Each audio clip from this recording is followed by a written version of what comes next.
19ల BRS LP భేటీ కాబోతోంది. కృష్ణా గోదావరి జలాల మీద బీఆర్ఎస్ చేపట్టిన ప్రాజెక్టుపై ప్రభుత్వ నిర్లక్ష్య ధోరణిపై పార్టీ నేతలతో చర్చించబోతున్నారు. మాజీ ముఖ్యమంత్రి కేసీఆర్ రైతుల నీటి హక్కులపై ఉద్యమానికి సిద్ధమవుతోంది బీఆర్ఎస్. స్వయంగా సమావేశంలో పాల్గొనబోతున్నారు కేసీఆర్. సమావేశం తర్వాత రాష్ట్ర వ్యాప్తంగా కేసీఆర్ పర్యటన ఉంటుందంటూ ప్రచారం జరుగుతోంది. దానికి సంబంధించిన బ్రేకింగ్ న్యూస్ చూస్తున్నారు.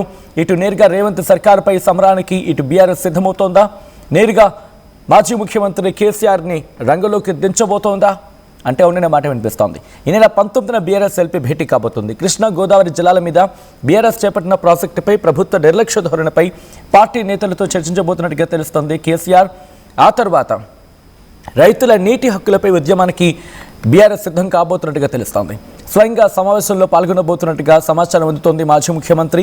ఇటు సమావేశం తర్వాత రాష్ట్ర వ్యాప్తంగా కేసీఆర్ పర్యటన ఉంటుందంటూ ప్రచారం జరుగుతోంది.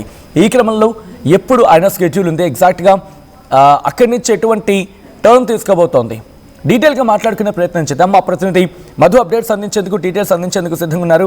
మధు, ఇటు కేసీఆర్ బయటకు రాబోతున్నారు. బయటకు వచ్చి ఏకంగా ప్రభుత్వాన్ని టార్గెట్ చేసేట్టుగా, ఇటు రేవంత్ ప్రభుత్వాన్ని, సర్కార్ని టార్గెట్ చేసేట్టుగా ఆయన ప్రణాళిక ఉంది అనేది జరుగుతున్న చర్చ. అసలు ఆయన స్కెడ్యూల్ ఏంటి, ఎలా ఉండబోతోంది?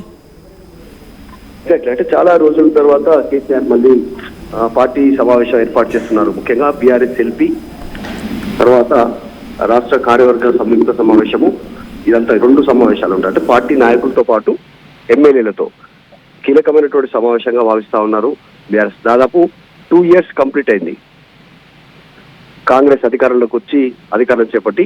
సో గతంలో కేసీఆర్ అన్న మాటలను పార్టీ కార్యకర్తలు, నాయకులు గుర్తు చేసే ప్రయత్నం చేస్తా ఉన్నారు. అంటే వెంటనే కాంగ్రెస్ ఏం చేయలేదు అని విమర్శించడానికి లేదు, వారికి కొంత సమయం ఇద్దాం, దాని తర్వాత వారు చేయకపోతే విమర్శిద్దాం ప్రజాక్షేత్రంలోకి, అప్పుడు వెళ్దామని గతంలో కేసీఆర్ అన్న మాటల్ని నాయకులు గుర్తు చేసే ప్రయత్నం చేస్తున్నారు. అందులో భాగంగానే కేసీఆర్ యాక్టివ్ కాబోతున్నారు. మళ్ళీ క్షేత్రస్థాయిలో పెద్ద ఎత్తున గతంలో ఎట్లయితే ఉద్యమ తరహాలో కొన్ని పోరాటాలకు క్షేత్ర స్థాయిలో వ్యూహరచన చేశారో అట్లాంటి వ్యూహరచన కేసీఆర్ చేయబోతున్నట్టు చర్చ జరుగుతుంది. దాంట్లో ప్రధానంగా నీటి సమస్య, గోదావరి, కృష్ణా గోదావరి జలాలకు సంబంధించినటువంటి విషయంలో 10 ఏళ్లలో బీఆర్ఎస్ ప్రభుత్వం చేపట్టిన ప్రాజెక్టుల విషయంలో ఇప్పుడున్నటువంటి అధికార కాంగ్రెస్ ప్రభుత్వం ఎందుకు వాటిని ముందుకు తీసుకుపోవడం లేదు, ఎందుకు నిర్లక్ష్య వైఖరి ఉంది దాని మీద అనేటువంటి అంశాలపైన ఫోకస్ చేయనున్నట్టుగా తెలుస్తా ఉంది. దాంతో పాటు ఆంధ్రప్రదేశ్ స్టేట్ గోదావరి, కృష్ణా జలాలను కొల్లగొట్టుకొని పోతున్నా కూడా దాన్ని అడ్డుకునేటువంటి విషయంలో కాంగ్రెస్ రాష్ట్ర ప్రభుత్వం విఫలమైంది. ఇట్లాంటి సందర్భంలో తెలంగాణ ప్రజల రైతాంగ సమస్యకు సంబంధించినటువంటి హక్కులను కాపాడుకోవడానికి మరొక ప్రజా ఉద్యమం తప్పదు అనేటువంటి రీతిలో వ్యూహరచన చేస్తున్నట్టుగా తెలుస్తాం. దానికోసం భాగంగానే బీఆర్ఎస్ ఎల్పీ ఎమ్మెల్యేలు, ఎమ్మెల్సీలతో పాటు పార్టీకి సంబంధించినటువంటి ముఖ్య కార్యవర్గ నాయకులతో, కీలక నాయకులతో ఆయన మాట్లాడున్నారు. పాలమూరు రంగారెడ్డి ఎత్తిపోతుల ప్రాజెక్టు గతంలో బీఆర్ఎస్ ప్రభుత్వం 91 టీఎంసీలు కేటాయిస్తే ఇప్పుడు రాష్ట్ర ప్రభుత్వం ఇరిగేషన్ శాఖ మంత్రిగా ఉన్నటువంటి ఉత్తమ్ కుమార్ రెడ్డి వీళ్ళంతా కూడా కలిసి 45 టీఎంసీలు ఇస్తే చాలనేటువంటిది కేంద్రం ముందు మోకరిల్లడం, దేవరించడం అనేటువంటి స్టేట్మెంట్ చేశారు. దీంట్లో మోకరిల్లడం అనేటువంటిది రాష్ట్ర హక్కులను, రాష్ట్ర రైతాంగ సమస్యలను వాళ్ళు పట్టించుకోనట్లే అనేటువంటి స్థాయిలో వీళ్ళు ఆలోచన చేస్తున్నట్టుగా తెలుస్తా ఉంది. ఇంకా బీజేపీకి సంబంధించినటువంటి అంశాన్ని కూడా కేసీఆర్ కి సంబంధించినటువంటి పిఆర్ టీం ఇచ్చినటువంటి మెసేజ్ ఒక దాంట్లో 8 మంది ఎంపీలు గెలిచినా రాష్ట్రానికి ఒక చుక్క నీరు కానీ రైతాంగ మిషన్ లో పాటుపడకపోవడం కానీ, నోరు నిలపకపోవడంతో బీజేపీ కూడా utter flop failure, 2 Congress BJP 2 ఫెయిల్యూరే. స్థానిక సమస్యల పైన స్థానిక పార్టీ అయినటువంటి బీఆర్ఎస్ఏ కరెక్ట్ న్యాయం చేయగలుగుతుంది అనేటువంటి మెసేజ్ గ్రౌండ్ లోకి తీసుకెళ్లాలి అనేటువంటి వివరచన చేస్తా ఉన్నారు.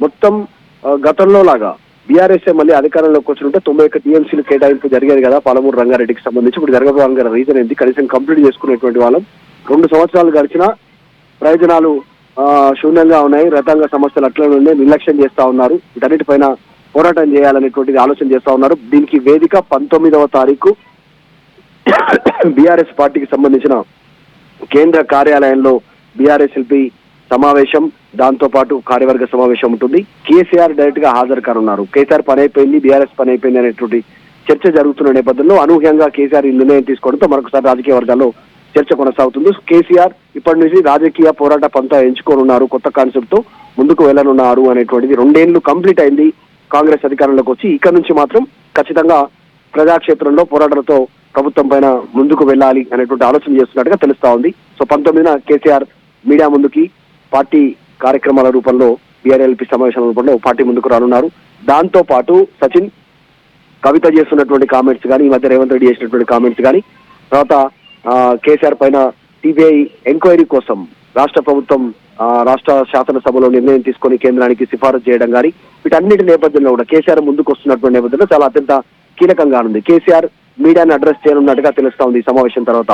సో కేసీఆర్ మాట్లాడేటువంటి మాటలు ఏ రకంగా ఉండనుండే, కేవలం ప్రభుత్వాన్ని టార్గెట్ చేస్తారా, కవిత పైన కూడా రెస్పాండ్ అవుతారా, కేంద్రం పైన కూడా రెస్పాండ్ అవుతారా, ఆయన పైన సిబిఐ కేసు పైన కూడా రెస్పాండ్ అవుతారా? సో ఎట్లా ఉండనుంది అనేటువంటిది ఒక ఆసక్తికరమైనటువంటి చర్చ అయితే క్షేత్రస్థాయిలో ఉంది. సచిన్,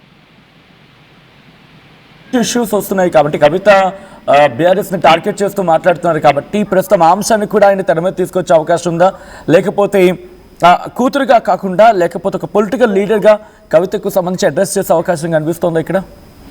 ఖచ్చితంగా కేసీఆర్ కొన్ని విషయాలు నిఖచ్చిగా మాట్లాడేటువంటి అలవాటు ఉంది ఆయనకు ఉద్యమ సమయం నుంచి ఇప్పుడు కూడా. కాబట్టి కవిత విషయంలో కానీ, ఆయన పైన సిబిఐ కేసు ఎంక్వైరీకి సంబంధించి ఏదైతే కాళేశ్వరం ఘటనకు సంబంధించి అవినీతి కేసుకు సంబంధించి రాష్ట్ర ప్రభుత్వం సూచన చేస్తూ సిఫారసు చేస్తుందో కేంద్రానికి, కేసు నమోదైంది ఆ విషయం పైన కానీ, తర్వాత రాష్ట్ర రైతాంగానికి సంబంధించి నీటి జలదోపిడీ జరుగుతుంది, రాష్ట్ర ప్రభుత్వం అడ్డుకోవట్లేదు ఆ విషయం పైన కానీ రెస్పాండ్ అయ్యే అవకాశం ఉంది. కాకపోతే ఆసక్తికరంగా ప్రస్తుతం ఏంటంటే కవిత చేస్తున్నటువంటి స్టేట్మెంట్ పొలిటికల్ సర్కిల్ ఎక్కువగా ఉన్నాయి. మిగతా పార్టీల కంటే ఎక్కువ డ్యామేజ్ కవిత చేస్తా ఉన్నారు, సొంత కూతురు కాబట్టి దానిపైన కూడా కేసీఆర్ రెస్పాండ్ అయ్యే అవకాశం ఉంది. గతంలో ఒక స్టేట్మెంట్ చేశారు, అది అటాచ్ చేస్తా ఉన్నారు సోషల్ మీడియాలో కవిత మాటలకి కేసీఆర్ మాట్లాడినట్టు మాటలు. పార్టీ వ్యతిరేక కార్యకలాపాలకు ఎవరు వ్యతిరేకంగా ఉన్నా తీసి అవతల పారేస్తామనేటువంటి స్టేట్మెంట్. సో అందులో భాగంగానే కవితను కూడా కూతురును కూడా పక్కనేశారు. సో పెద్దగా ఆయన దానిపైన కవిత విషయాన్ని అంత పెద్దగా సీరియస్ గా తీసుకునేటువంటి అవకాశం లేదు అనేది కేసీఆర్ కి తెలిసే జరిగాయి.